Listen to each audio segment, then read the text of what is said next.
Bwana Yesu asifiwe, mtu wa Mungu, barikiwe sana. Ninamshukuru Mungu kwa neema na kibali chake cha kuona mwaka 2026. Ni neema yake hakika, si kwa akili zetu, ujanja wala maarifa yetu. Ninajua kabisa kuna watu ambao hawakupata hii nafasi ya kuona 2026. Kwa hiyo ni jambo la kumshukuru Mungu. Sasa leo mtu wa Mungu, nina nini leo? Nina hili. Leo lina hili. Natamani tutambue au kujifunza kuhusiana na siri ya nguvu ya kufunga na kuomba. Siri iliyoko katika kufunga na kuomba. Nimekuwa na vipindi huko nyuma nilivyofundisha kuhusiana na kuomba. Unaweza kufuatilia katika kipindi kwenye channel yangu ya Amani Mchelecha. Utaona umuhimu wa kuomba. Nimezungumzia habari ya umuhimu wa kuomba na nguvu ya kuomba. Ila leo natamani nikuoneshe zaidi siri ya kufunga. Lakini katika kutengeneza msingi wa somo hili nitakupa maana ya maombi na kwa nini wewe uombe au mimi niombe. Maombi maana yake ni kumpa Mungu ruhusa ya kisheria ya kuingilia mambo duniani. Ni kumpa Mungu ruhusa ya kisheria ya kuingilia mambo duniani au ya kuingilia mambo yako duniani. Unapoomba unampa Mungu ruhusa ya kisheria ambayo hii sheria alitengeneza Mungu mwenyewe. Nitakuonyesha ya kwamba hawezi kufanya kitu pasipo ruhusa ya mwanadamu duniani itakayompa yeye mamlaka ya kufanya. Ndio maombi. Kwa lugha nyingine, maombi ni mwanadamu kutoa leseni ya kidunia ili mbingu ingilie mambo yako. Wewe ndio unayetoa leseni au mimi ndio ninayetakiwa kutoa leseni kumwambia Mungu ninahitaji hiki ufanye. Na hayo ndio maombi. Unapoenda kupeleka haja zako mbele za Mungu, unatoa leseni, unatoa ruhusa kwa Mungu kuingilia hilo jambo. Na mfumo huu aliutengeneza Mungu mwenyewe.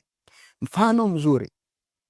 Mtu yote ambaye ni mfanyabiashara mkubwa kama hana leseni ya biashara, haruhusiwi kufanya biashara. Endapo akikutwa na mamlaka husika, atafungiwa. Na inawezekana atafungwa kwa sababu anahujumu uchumi. Maana yake leseni inampa ruhusa huyu mfanyabiashara kufanya biashara yake kwa uhuru. Maombi ni kutoa leseni ya kidunia kwa Mungu kwamba aingie na ashughulike na mambo yetu. Na ndio maana tunatakiwa kuomba. Nitakupa ushahidi huu. Ukisoma Mwanzo 1:26, hii sheria ambayo Mungu alitoa mwenyewe. Ukisoma Mwanzo 26, Biblia inasema hivi: kisha Mungu akasema, kipindi cha uumbaji, tumfanye mtu kwa sura yetu, kwa mfano wetu, kwa sura yetu, atawale samaki wa bahari, ndege wa angani, wanyama wa kufugwa, dunia yote na viumbe vyote vitambavyo. Mwanzo hii 1:6 inaonyesha kwamba mwanadamu kapewa mamlaka ya kumiliki vitu vyote na dunia yote na vilivyoko ndani ya hii dunia. Kwa hiyo mwanadamu ndiye anayeweza kutoa ruhusa kwa Mungu aingilie kati au afanye jambo kwenye maisha yake, kwa sababu mamlaka hayo amepewa mwanadamu. Tafsiri ya Kiingereza ukisoma RSV, Revised Standard Version, inasema hivi, hiyo Genesis 1:26, Biblia inasema, then God said, let us make man in our image, after our likeness, and let them have dominion. Natamani nikazia hapa, let them have dominion over the fish na mambo mengine aliyoyasema. Let them have dominion. Anaachilia mamlaka kwa mwanadamu kutoa ruhusa kwake ili afanye. Like kama Mungu angesema let us have dominion, yani yeye ndo anajisema ndio awe na haya mamlaka hapa duniani, tusingekuwa na haja ya kuomba. Lakini kwa sababu amesema let them, ametuachia sisi hayo mamlaka ya kumiliki vitu na kuruhusu vitu kutokea kwenye maisha yetu. Mungu wa mbinguni hawezi kwenda kinyume na hiyo sheria aliyotengeneza mwenyewe, kwa sababu sio kigeugeu. Kwa hiyo utambue kwamba wewe ndio mwenye leseni ya kuruhusu mambo kutokea kwenye maisha yako. Wewe ndio mwenye mamlaka, ulioshikilia kitufe cha mamlaka kuruhusu mambo kutokea kwenye maisha yako. Kama hautoruhusu wewe mwenyewe, Mungu hatokaa afanye kamwe. Na ruhusa hiyo inatokea pale unapoomba jambo kwa Mungu. Unapokuwa na wakati wa kumuomba Mungu mambo yako, ndipo Mungu ataingilia kati. Huu ni mfumo ambao Mungu ameutengeneza mwenyewe na hatokaa aende kinyume nao. Mungu si kigeugeu. Bwana Yesu asifiwe sana. Kwa hiyo mpendwa, utambue wewe ni lazima kuomba ili mambo yatokee kwenye maisha yako. Nakupa mfano mdogo. Wakati Yesu Kristo anapita, kulikuwa na kipofu njiani, njia panda. Huyo kipofu anaitwa Bartimayo. Aliposikia Yesu anapita, akapaza sauti, Yesu mwana wa Daudi unirehemu. Yesu hakurespond. Akapaza mara ya pili, Yesu mwana wa Daudi unirehemu. Yesu ndo akarespond. Unajua maana yake ni nini? Pasipo huyu mtu kuomba kwamba anahitaji uponyaji, Yesu asingemponya. Nina hakika 100%, inawezekana kama kuna zaidi ya 100%. Yesu alikuwa anajua kabisa wakati anapita pale, kutokana na nguvu na uwezo aliokuwa nao, pale palikuwa kuna mtu ni kipofu na anahitaji uponyaji, lakini hakufanya pasipo ruhusa ya huyo mtu. Huyo mtu ndiye aliyeomba, Yesu akaitika. Yesu akaitika. Alikuwa anajua kabisa, alikuwa anajua kwamba kuna mtu anahitaji uponyaji wa kuona na kufanya. Angalia miujiza yote Yesu alikuwa anaifanya, watu ndo wanatoa ruhusa. Alikuwa anajua kabisa hapa kuna watu wanaukoma, hapa kuna watu wanahitaji hiki, lakini Yesu alifanya palipokuwa na ruhusa yao.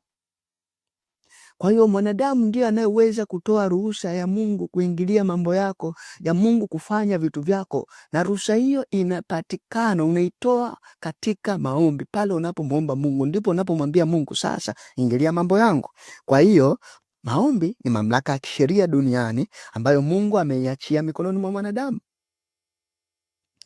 Maombi yani ni mamlaka ya kisheria kwamba mwanadamu anapoomba ndipo Mungu anapofanya. Hayo mamlaka mwanadamu anapoachilia ndipo Mungu anapointerfere, anapoingilia kati. Kwa hiyo pasipo haya mamlaka ambayo Mungu ameachilia kwa mwanadamu, hawezi kujibu, hawezi kufanya.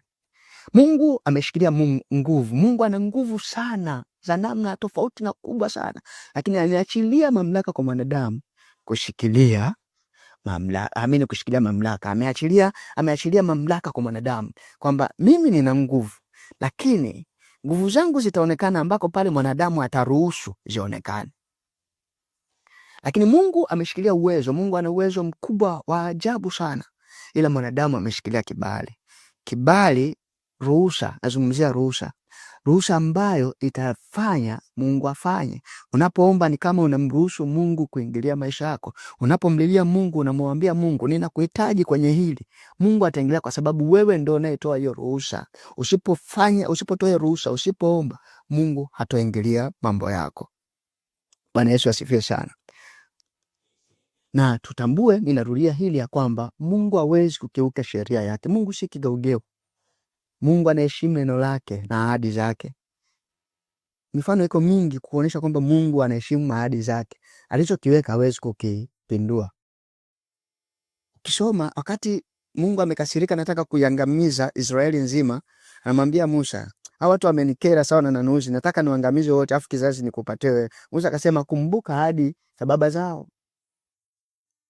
Remember ya kwamba Mungu anataka kumpa mamlaka Musa, kizazi kile cha Musa. Soma vizuri Biblia utaona. Lakini Musa anamwambia no, kumbuka ahadi ulizoweka na baba zao. Mungu akairisha. Nakupa mfano mwingine mdogo. Wakati Mungu ameangamiza dunia kwa mafuriko kipindi cha Nuhu, baadaye Mungu aliweka ahadi na Nuhu ya kwamba upinde ule wa mvua unaashiria kwamba mimi sitofanya hiki kitendo tena mpaka leo hicho kitendo hakijatokea.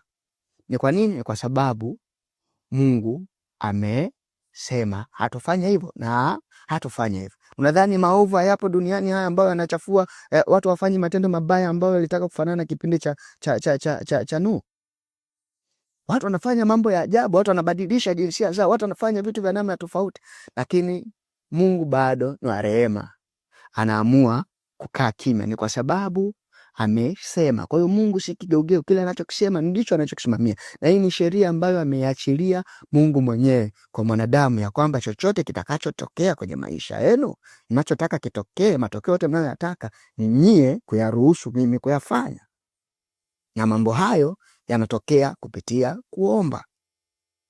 Na ndio maana ukisoma Mathayo 18:18 Biblia inasema hivi, nawaambieni kweli, mtakachokifunga duniani mbinguni kitafungwa, mtakachokifungua duniani mbinguni kitafunguliwa. Maana yake ni nini?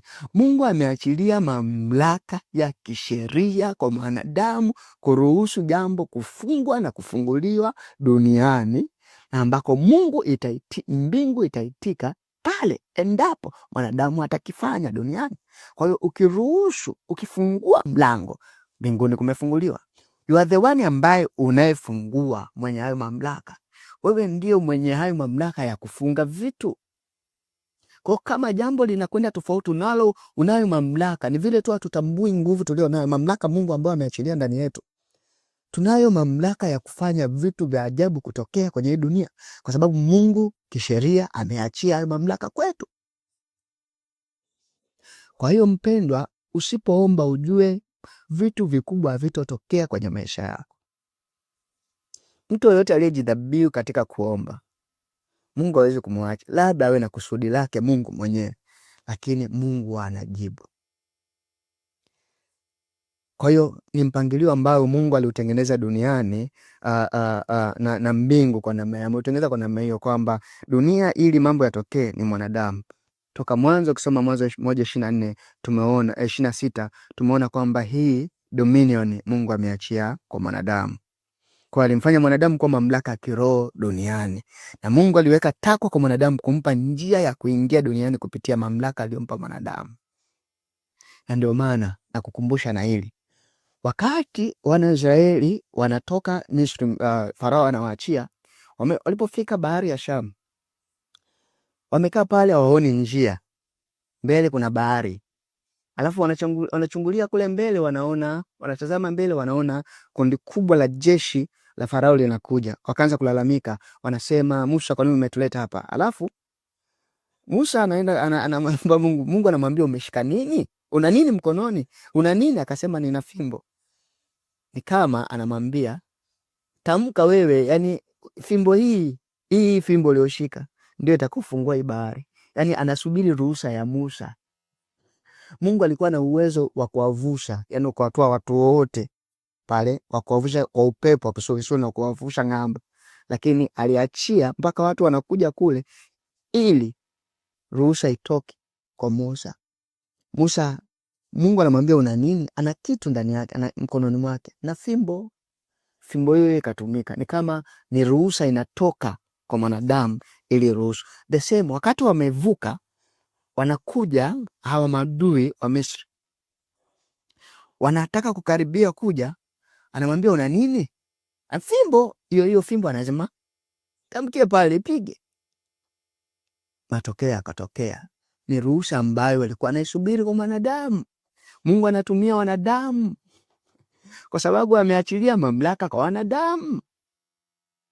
Kwa hiyo watu wa Mungu, tusipoomba hatutoi ruhusa kwa Mungu kufanya vitu kwenye maisha yetu. Na ndio maana ukikaa chini ukichunguza na kutafakari, utaona mtu ambaye aliyejidhabihu kwenye maombi, anapotafuta uso wa Mungu, anaanza kushangaa vitu vinabadilika kwenye maisha yake.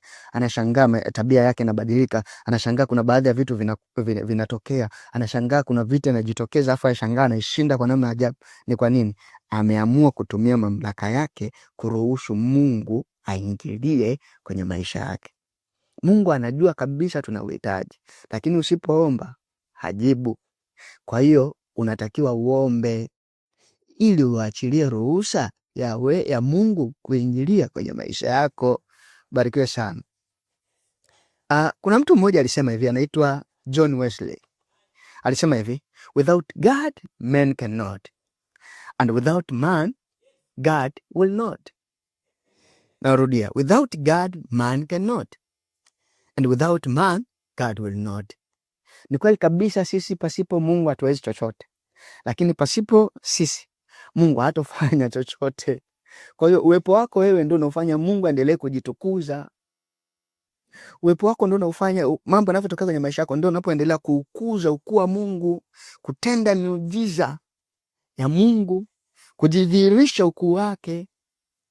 Ni sawa na mfano huu ambao naweza nikasema mwalimu na mwanafunzi wanategemeana. Mwalimu pasipo mwanafunzi, walimu wake hauna maana. Kwa hiyo anategemea mwanafunzi. Na mwanafunzi pasipo mwalimu, wanafunzi pasipo mwalimu, wanafunzi hawana maana, kwa sababu hawana mtu wa kuwafundisha. Kwa hiyo wanategemeana. Mungu ametengeneza mfumo wa kutegemeana kati ya yeye na mwanadamu. Ndio maana kusoma Biblia, kwenye vitu vyote Mungu alitumia mwanadamu, kwa sababu ametengeneza mfumo wa yeye kutegemeana na mwanadamu. Mungu ana uwezo wa kufanya vitu kwa namna yake na vikatokea. Lakini kwa nini anaviachilia kwa wanadamu ndio wavisimamie? Angalia safari ya wana Israeli. Ni fundisho kwetu ya kwamba vitu vyote vilikuwa vinatokea, wanafanya uovu, anatokea huyu, anatokea mwamuzi huyu, anatokea nabii fulani. Ni kwa nini Mungu alikuwa anatumia manabii? Ametengeneza huo mfumo wa kutegemeana kati ya mwanadamu na yeye.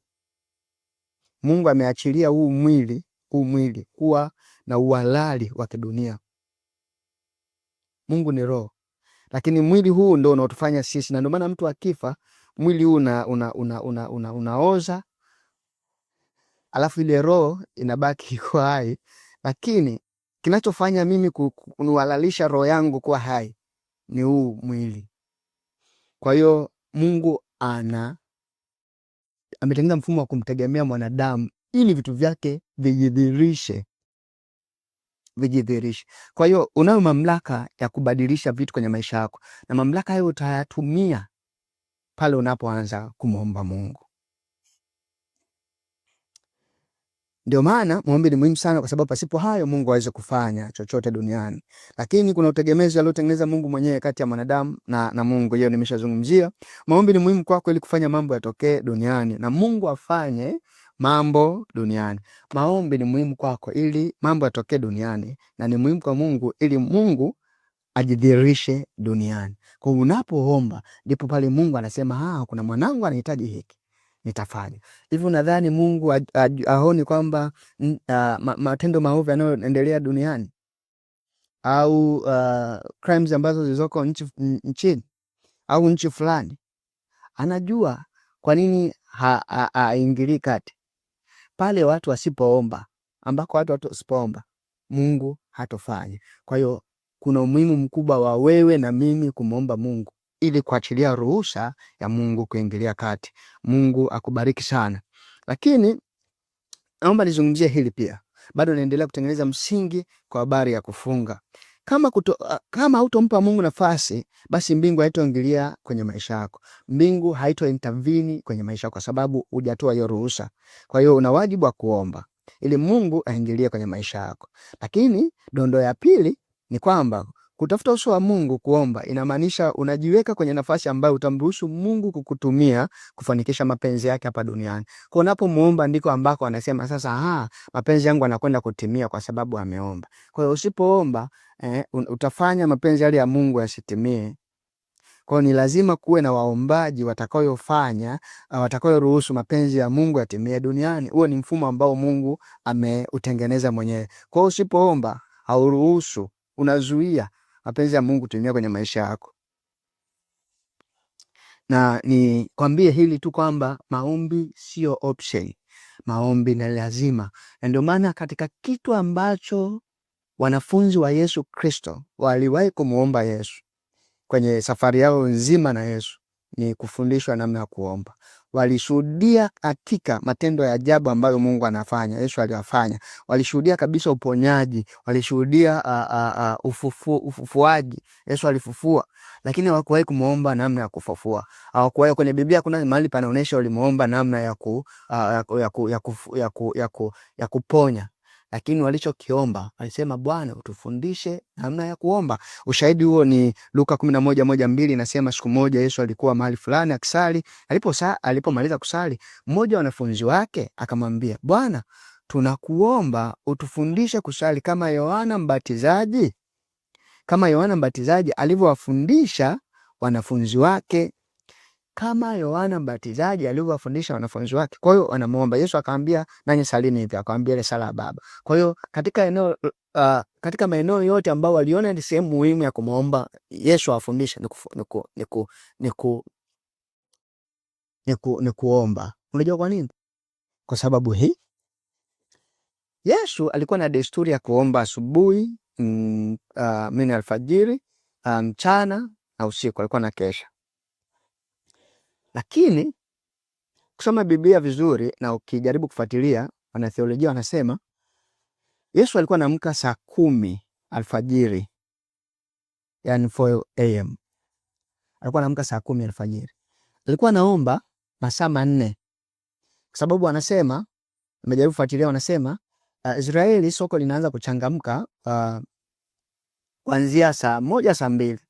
Kwa hiyo alipokuwa akiamka saa 10 anapojitenga, anaomba saa 10, saa 11, saa 12, saa 1, 4 hours, masaa 4. Sasa kwa sababu iliyopelekea mtazamo wangu, sababu iliyopelekea wanafunzi wamuombe Yesu namna ya kuomba, ni kama walikuwa wanaona wanatamani wabadilishe vitu, kwa maana kwamba waponye, wafufue, lakini wanaona Yesu mbona anaofanya dakika hii sekunde chache, anaponya within 5 seconds, ndani ya sekunde 5, anaponya ndani ya sekunde 10, lakini alikuwa anatumia masaa 4 kuomba. So unapata picha? Yani masaa 4 yana determine miujiza kutendeka kwa dakika chache au kwa sekunde chache. Bwana Yesu asifiwe sana. Na Mungu akasema nao wakatamani kuomba, wajue namna ya kuomba. Mungu Yesu awafundishe namna ya kuomba ili wawe na matokeo makubwa. Kwa ukitaka matokeo kwenye maisha yako, ni lazima ujue namna ya kukaa kutafuta uso wa Mungu ili matokeo yaje kuwa makubwa sana. Kwa utaomba, utatumia muda mwingi kutafuta uso wa Mungu, alafu matokeo yatakuwa yakifanyika kwa dakika chache au kwa muda mchache. Hiyo ni principle. Kwa hiyo ni lazima tuombe ili tuyaone matokeo makubwa kwenye maisha yetu. Huu ni utangulizi kuhusiana na maombi. Na natamani sasa leo niendelee kukupa picha ya kwamba kuna nguvu kubwa katika maombi. Hii ni siri iliyoko katika nguvu ya kufunga na kuomba. Kwa hiyo kadiri unavyoomba ndivyo ambavyo unaruhusu mambo yatokee kwenye maisha yako. Sasa nizungumzie kwa habari ya kufunga. Kabla kukupa maana ya kufunga, naomba tupate andiko hili. Natoka katika Mathayo 17:21. Biblia inasema hivi, lakini kwa namna hii haitoke ila kwa sala na kufunga. Hapa ni Yesu alikuwa na wanafunzi wake. Wanafunzi waliletewa mtu mwenye pepo la kifafa. Wakaomba lakini kifafa hakikutoka. Lakini baadaye yule mtoto akapelekwa kwa Yesu. Yesu akamponya ndani ya sekunde chache. Wanafunzi wakati wanaenda wakamuuliza Yesu, mbona tumeomba alafu pepo hili halijatoka? Yesu akawajibu hivi, imani yenu mbona haba? Akamwambia, mkiwa na imani mnaweza mkahamisha mlima kutoka sehemu moja kwenda sehemu nyingine. Lakini akasema, lakini mambo haya hayawezi kutokea pasipo kufunga na kuomba. Soma vizuri. Lakini kwa namna hii haitoki ila kwa sala, kwa prayer na kufunga.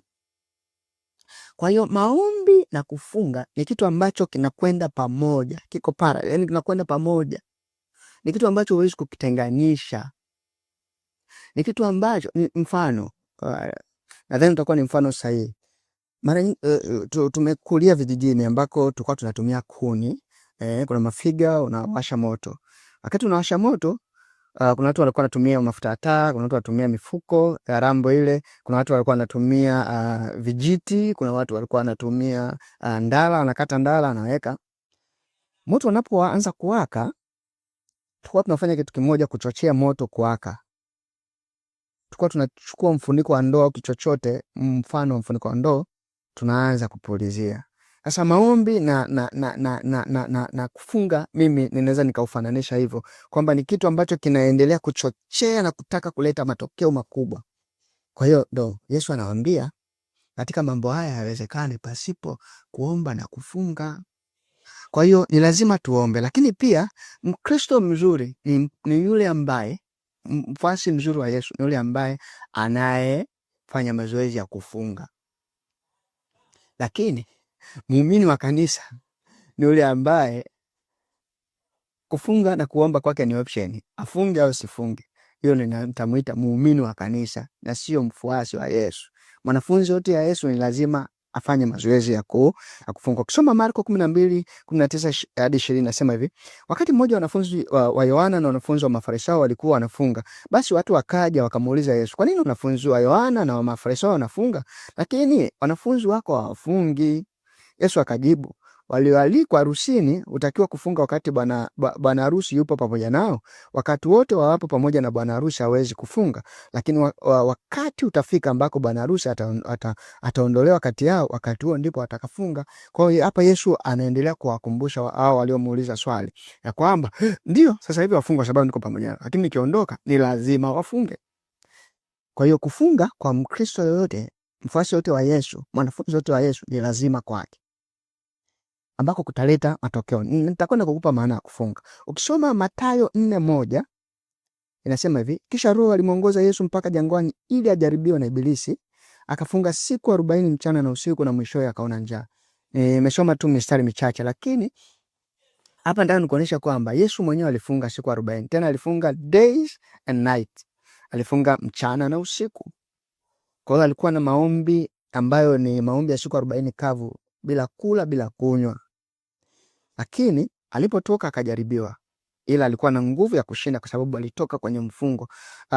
Kwa hiyo kufunga ni huku. Kufunga ni hali ya utayari wa kujiepusha na vitu vinavyokupa raha kwa ajili ya lengo la kiroho. Huko ndiko kufunga.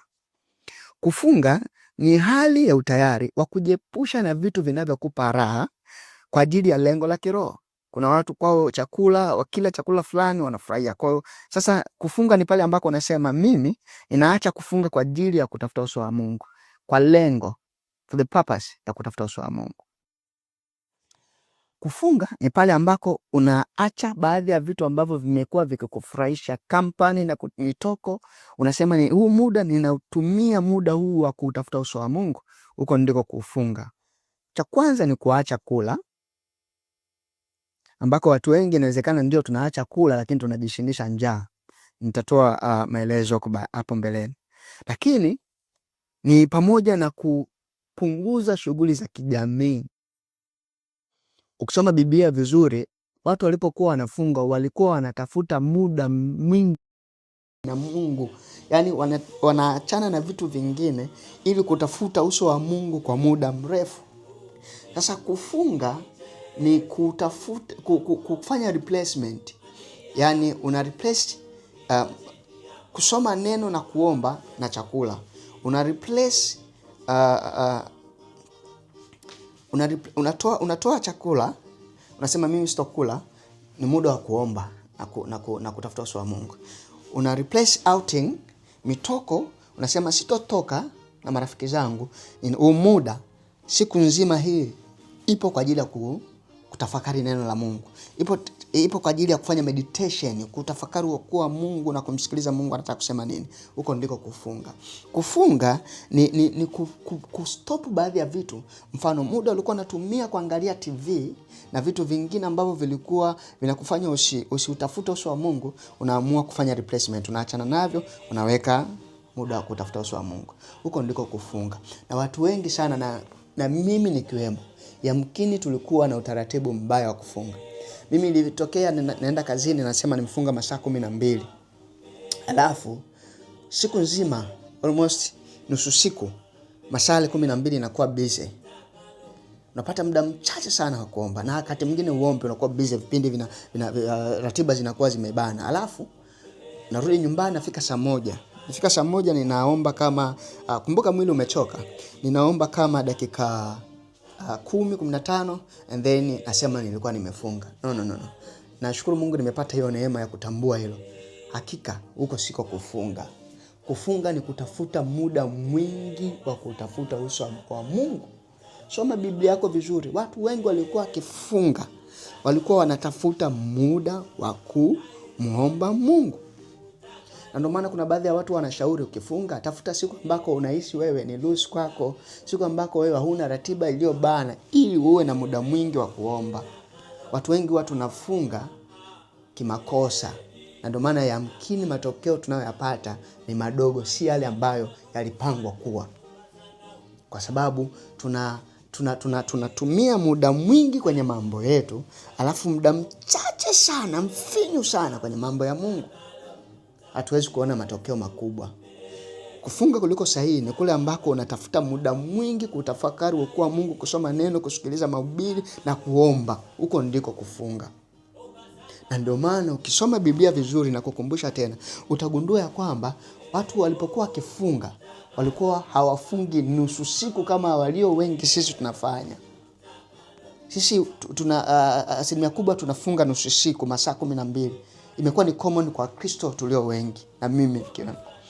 Lakini ukisoma Biblia vizuri utagundua watu walikuwa wakifunga na kuomba kwa kutafuta muda mwingi sana wa kuomba. Unakuta wanafanya maombi ya mchana na usiku. Soma vizuri Biblia yako, utaona kwenye Esther wanafunga siku 3, mchana na usiku, pasipo kula la kunywa. Unatafuta uso wa Mungu. Soma Biblia yako vizuri. Kwa Elia, nitakupa maandiko hapo baadaye, alifunga siku 40. Soma maandiko yako vizuri. Kwa Ezra, kwa Yona walifunga. Tena kipindi cha kwa Yona, kusoma Yona 3 utagundua wao walifunga hadi na wanyama. Hadi na wanyama, watoto wadogo walifunga. Ni kutafuta uso wa Mungu kwa muda mwingi. Watu wengi sana yamkini tunafunga sana kimakosa. Sijui ilitoka wapi ya kufunga masaa 12, lakini ni jambo zuri. Lakini unapopata neema, tafuta muda wa kukaa sana na Mungu. Yaani maombi yako yao ya muda mrefu. Maana kufunga ni kumpa Mungu nafasi ya kutafuta uso wake. Alafu ukijinyima kula, yaani unautesa mwili. Nitakuonyesha, unautesa mwili kwa ajili ya Mungu ajitukuze kwenye maisha yako. Huko ndiko kufunga. Kwa watu wengi sana inawezekana tulikuwa tunafunga kimakosa. Yamkini tulikuwa tunajishindisha njaa, tuna miss tu chakula. Lakini hakika ilikuwa na maana ya kufunga katika hali ya kutafuta uso wa Mungu. Kwa hiyo hiyo ndio maana ya kufunga. Kwa hiyo kufunga sio tu kumiss chakula, ni jinsi unavyotenda wakati wa mfungo. Namna ambavyo unavyofanya katika wakati wa mfungo wako. Yaani zile activities, shughuli unazozifanya wakati wa mfungo ndiko unakoleta maana ya mfungo. Kwa hiyo ndio najinyima kula. Jambo la kwanza ni kuacha kula na kunywa, lakini maana mfungo halisi katika kupata tafsiri kuanzia kukosa kwa kujinyima kula ni ile namna shughuli katika kipindi cha mfungo wako, ni shughuli gani unazifanya katika kutafuta uso wa Mungu. Kufunga ni kubadilisha ratiba yako kama nilivyosema, unadedicate muda wako mwingi kwa Mungu. Na ukitaka matokeo makubwa kwenye maisha yako ni lazima ujinyenyekeshe kwa Mungu. Na njia pekee ya kujinyenyekesha kwa Mungu ni kufunga, mtu wa Mungu. Ukitaka matokeo makubwa kwenye maisha yako, ukitaka ukutane na vitu vikubwa kwenye maisha yako, njia itakayokufanya wewe upate matokeo makubwa ni kujinyenyekesha mbele za Mungu, ni kujishusha sana mbele za Mungu. Na njia pekee kibiblia ya kujinyenyekesha mbele za Mungu ni kufunga. Shahidi unatoka katika Zaburi 35:13. Biblia inasema hivi: lakini wao walipokuwa wagonjwa, mimi nilivaa magunia kuonesha huzuni, nilijitesa kwa kujinyima chakula, nilisali nikiwa nimeinamisha kichwa. Nilijitesa kwa kufanya nini? Kwa kujinyima chakula. Sasa Biblia Kiingereza inasema hivi kwenye Biblia Kiingereza inasema hivi: but as for me, when they were sick, my clothing was sackcloth. I humbled my soul. Daudi huyo. I humbled my soul with fasting, and my prayer returned into my bosom. Naomba nirudie. But as for me, when they were sick, my clothing was sackcloth. I humbled my soul with fasting. Daudi anasema nilijinyenyekesha kujinyonyekesha nafsi yangu kwa kufunga. Kwa hiyo njia pekee ya kibiblia ya kujinyenyekesha sana kwa Mungu ni pamoja na kufunga, huku ukiendelea kutafuta uso wa Mungu. Na unapojinyenyekesha, maana kwamba unaachana na zile njia ovu. Kwa sababu mtu aliyefunga na kuamua kutafuta uso wa Mungu ni lazima ajisafishe, aachane na tabia zote ovu na kuamua kuelekea uso wa Mungu. Huko ndiko kujinyenyekesha. Kwa hiyo kufunga, mtu Kristo unapofunga, na ndio maana watu wengi wanafunga, lakini utofauti wa wale na sisi wa Kristo katika kufunga kwetu ni kujinyenyekesha na kuachana na uovu kwenye maisha yetu na kutafuta njia iliyo sahihi ya kutafuta uso wa Mungu, ambako inatakiwa hiyo ni kitu endelevu, si cha nyakati fulani. Na ndio maana ukisoma vile vile Zaburi 69:10 Biblia inasema hivi, nilipojinyenyekesha kwa kufunga. Daudi anaendelea kusema, watu walinilaumu, when I humbled my soul with fasting, they insulted me for doing so. Nilipojinyenyekesha kwa kufunga. Kwa hiyo kufunga ni njia pekee ya kujinyenyekesha mbele za Mungu. Ni kama unamwambia Mungu, Mungu sasa ninaachana na vitu vyote, chakula, lakini nataka ni utafute uso wako, nitamani nikuone kwenye jambo fulani. Na Mungu ni mwaminifu, hakika utauona mkono wa Mungu. Yaani ukisoma Biblia vizuri utagundua hata pale walipokuwa kikosea, njia pekee walikuwa kifanya ni kufunga. Ukisoma Biblia vizuri kwenye Matendo ya Mitume 13 utagundua kwamba hata mitume na walimu walipokuwa wakitaka kufanya jambo walikuwa wanafunga. Ukisoma 13 utagundua wakina Sauli, wakina Barnaba walikuwa wakifunga na walimu wengine wakifunga wakitafuta uso wa Mungu. Baada katika kutafuta uso wa Mungu, Roho Mtakatifu akatokea akasema nitengeeni Barnaba na Sauli. And then walipoambiwa hivyo, baadaye kusoma Biblia wanasema walifunga tena kumuomba Mungu kwa sababu walikuwa wana mission ya kwenda mahali fulani. Walifunga tena. Kwa hiyo ni kujinyenyekesha. Kufunga ni kujinyenyekesha mbele za Mungu. When you humble yourself to God, ni kupitia njia, ni kwa kufunga. Yaani unapojinyenyekesha mbele za Mungu ina maana kwamba unaamua kuachana na vitu vingine, unasema huu ni wakati wa Mungu. Kwa hiyo watu wengi tunafunga ndio, lakini kufunga kwetu ni shughuli gani tunazifanya katika kufunga ambako kutakacho kutengenezea maana halisi ya kufunga? Ukisoma Yoeli 2:12 Biblia inasema, lakini hata sasa nasema mimi Mwenyezi, nirudieni kwa moyo wote kwa kufunga, kulia na kuomboleza. Kwa hiyo hata pale walipokuwa wakikosea wana wa Israeli walikuwa wanawaambia wafunge ili wajinyenyekeshe mbele za Mungu. Ukisoma Mambo ya Nyakati 7:14 Biblia inasema, kama watu wangu walioitwa kwa jina langu watajinyenyekesha, wakisali, wakanitafuta na kuacha njia zao mbaya, basi mimi nitawasikiliza kutoka juu mbinguni, nitawasamehe dhambi yao na kuistawisha nchi yao. Biblia Kiingereza inasema, if my people who are called by my name humble themselves and pray and seek my face and turn from their wicked ways, then I will hear from heaven and will forgive their sin and heal their land. Bwana Yesu asifiwe, mtu wa Mungu. Kama watu wangu waliitwa kwa jina langu wakijinyenyekesha, kwa lugha nyingine wakifunga na kuomba.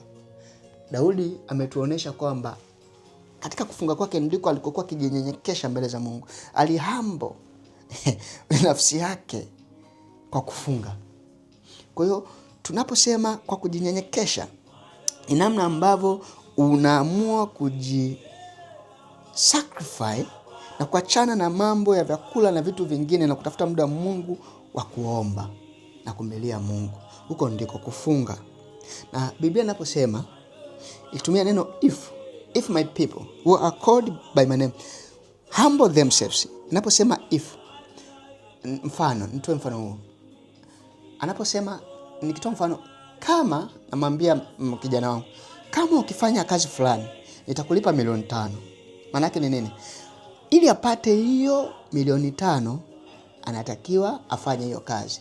Kama hatofanya hiyo kazi hawezi kufanya nini? Kupata 5,000,000.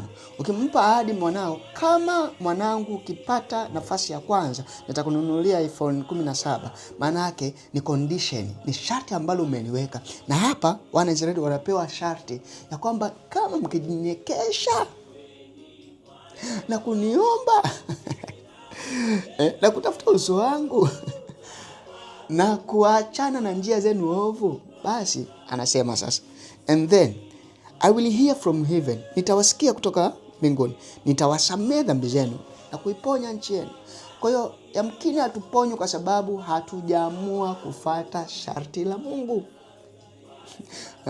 Na moja ya sharti ni kujinyenyekesha na kuomba na kutafuta uso wake, alafu na kuacha njia zetu ovu au mbaya. Ndipo Mungu atakapotusikia, ndipo Mungu atakapotuponya, ndipo Mungu atakapotuinua, ndipo Mungu atakapotupitisha katika mazingira ya namna ya tofauti. Kwa hiyo mtu wa Mungu unatakiwa uombe na kufunga.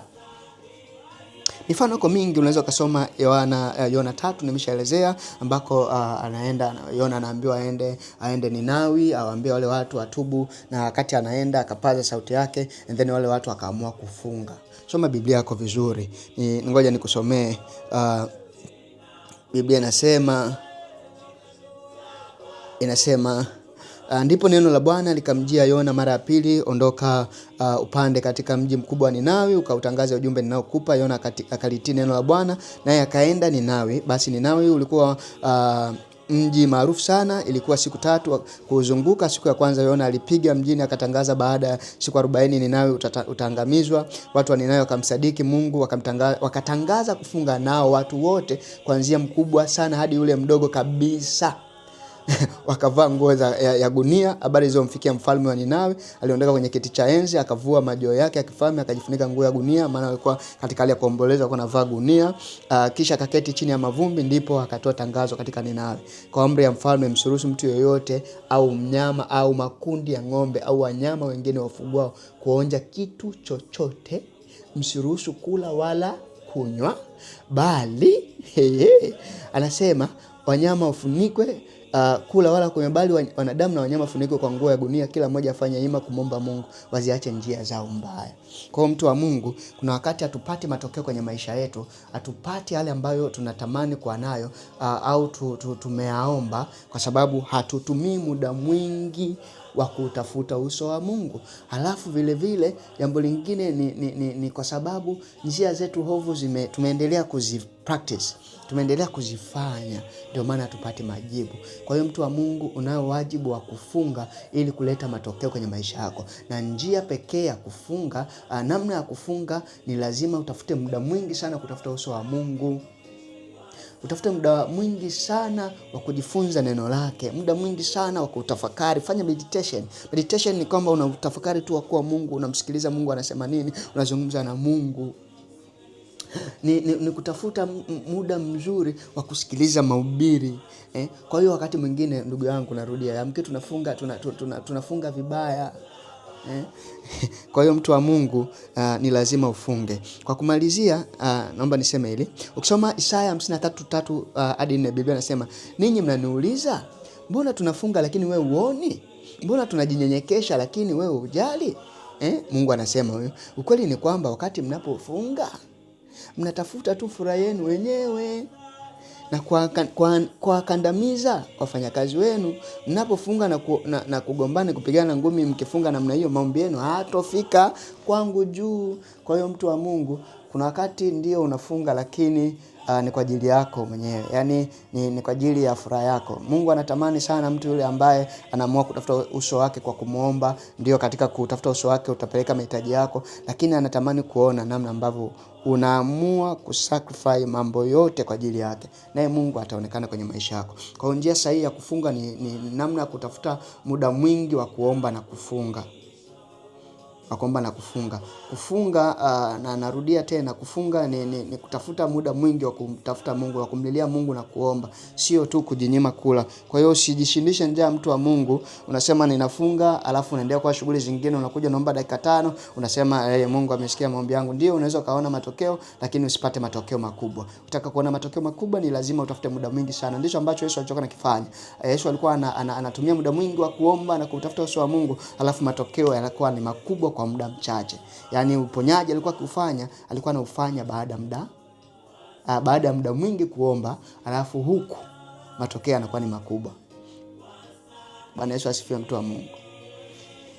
Kwa hiyo, kwa hitimisho, ikiwa unataka kubadilisha historia ya maisha yako, chombo sahihi cha kutumia ni kufunga na kuomba. Ubarikiwe sana, mtu wa Mungu. Asante kwa kunipa masikio yako. Tukutane wakati mwingine. Amen.